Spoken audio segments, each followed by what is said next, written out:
Have you ever walked through an empty office building late at night, or stood in a deserted airport terminal while the world outside slept? There's a specific kind of silence in these places, a heavy ringing quiet that feels wrong. It's as if the walls are holding their breath, waiting for someone or something that isn't there.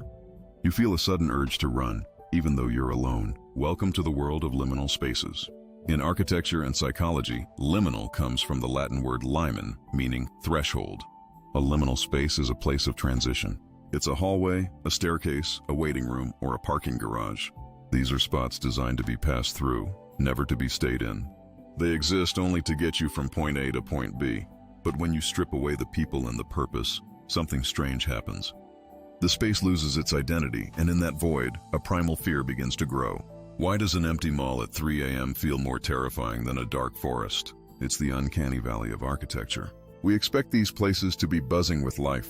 The smell of pretzels, the sound of chatter, the hum of escalators. When they are empty, they become a functional corpse. The brain experiences a cognitive dissonance. It looks like a mall, but it doesn't act like one.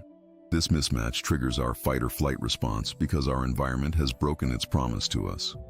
But there's another layer to this. Why do these places feel like we've been there before? Many liminal images feature aesthetics from the 90s and early 2000s. Fluorescent lights, beige carpets, patterned wallpapers. This is anemoia, nostalgia for a time you never knew, or a memory that feels slightly distorted. It's like a dream you had as a child that you can't quite place.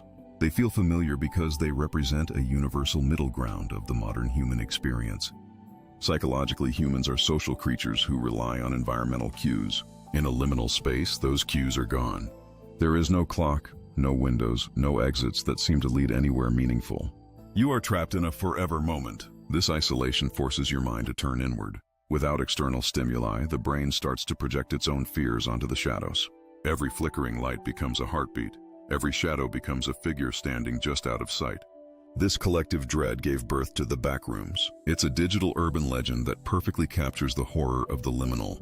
It's the fear that the transition might never end, that you could spend eternity wandering through rooms that look exactly the same, waiting for a door that never opens. Liminal spaces remind us that we are always in transition. They are the physical manifestation of betweenness. Next time you find yourself in an empty hallway, take a moment to look around. But don't stay too long. You might find that the space is starting to look back. If you enjoyed this dive into the uncanny, subscribe for more psychological mysteries. And leave a comment below. What's the creepiest place you've ever been?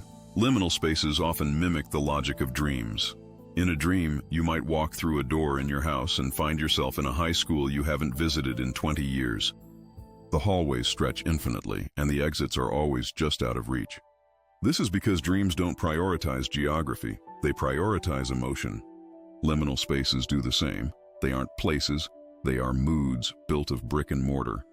They tap into that subconscious feeling of being lost while in a place that should be familiar. Filmmakers have long used liminal aesthetics to create unease. Think of the Overlook Hotel in The Shining. The long patterned carpets and the symmetrical hallways are the epitome of liminality. They create a sense of inevitable doom. Or the train station in The Matrix, where Neo is trapped between the real world and the machine world. These directors understand that the most effective horror doesn't come from monsters, but from the realization that the world around you has become an endless, repetitive loop. Psychologists suggest that our reaction to liminal spaces is a survival mechanism. Our ancestors needed to quickly identify if a space was safe or occupied. A transitional space that is empty yet designed for many people sends mixed signals to our amygdala. It tells us that something should be there, but isn't, which usually meant a predator was nearby or a threat had cleared the area. That hair on the back of your neck feeling is literally your biology trying to keep you alive. So, the next time you're in a deserted subway station or a lonely hotel corridor, remember that you're not just in a building. Embrace the creepiness. It's a reminder that even in our modern structured world, there are still places where the unknown is waiting. Thanks for watching. Don't forget to subscribe and share your liminal experiences in the comments.